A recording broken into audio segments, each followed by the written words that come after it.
my darlings, how's it going? My name is Craig. Today's video is going to be a little bit short and I want to have a quick discussion with you guys. Do you think it is mandatory to accurately represent yourself as a duelist in Yu-Gi-Oh! Content? Now, the reason I bring this up is because I was having a discussion with my friend Sam not that long ago, and I asked him a question. How do I come across in my content?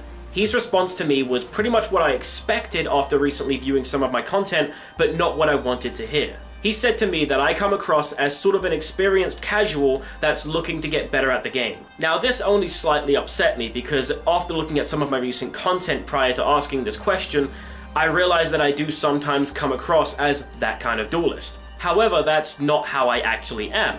How I actually see myself and believe myself to be as a duelist and how everyone I regularly duel looks at me as, I am a threat. I am a competitor. I am someone who is very analytical of every piece of information available to me at all times in the game and make very critical, quick-witted, accurate decisions and predictions based on that information. I'm very good at playing mind games and dodging mind games. I don't rush into things and I try to play the game as correctly as I can. 100% every single move, every single play as correctly as I can. I take my time, but I'm not too slow. Now, as I said earlier, I don't think I come across like this in my videos, and I feel like the reason for that is because I have kind of this outlook on my viewer base, on everyone that watches me. I have kind of this, hey, everyone, come on in, one big group hug.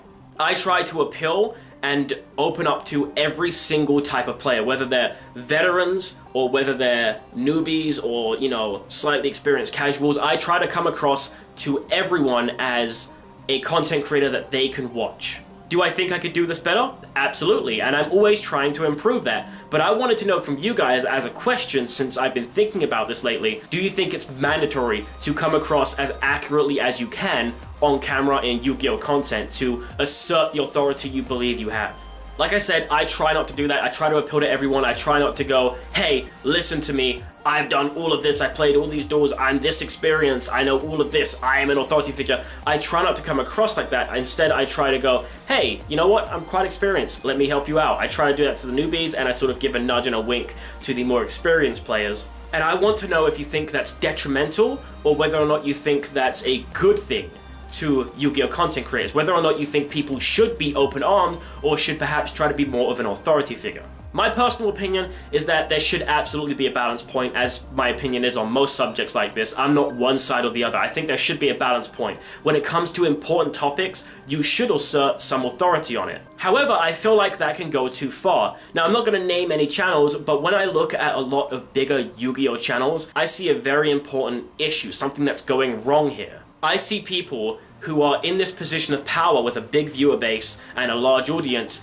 and they put themselves in a position of authority that they don't necessarily have any right being in. They assert their opinion on fresh Yu-Gi-Oh! News and try to come across like, hey, listen to me, I'm 100% correct, but they often are wrong. They are often incorrect about something, they have very bad judgment, but they assert themselves as an authority figure because of their big viewer base. They feel like they have to step to that position.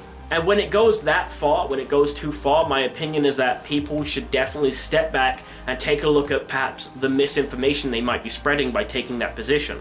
Like I said, I see this all over. So I mean, perhaps when you next take a look at, you know, some of the content from bigger Yu-Gi-Oh! Content creators, maybe have a more objective look at it and go, you know what, he said this, and instead of taking it on face value, I'm going to do my research and I'm going to see whether or not that assumption or that analysis is correct. Anyway, like I said, I just want this to be a quick discussion video, so please let me know what you think of this below. I try to respond to every single comment I get, and as always, take care and do well.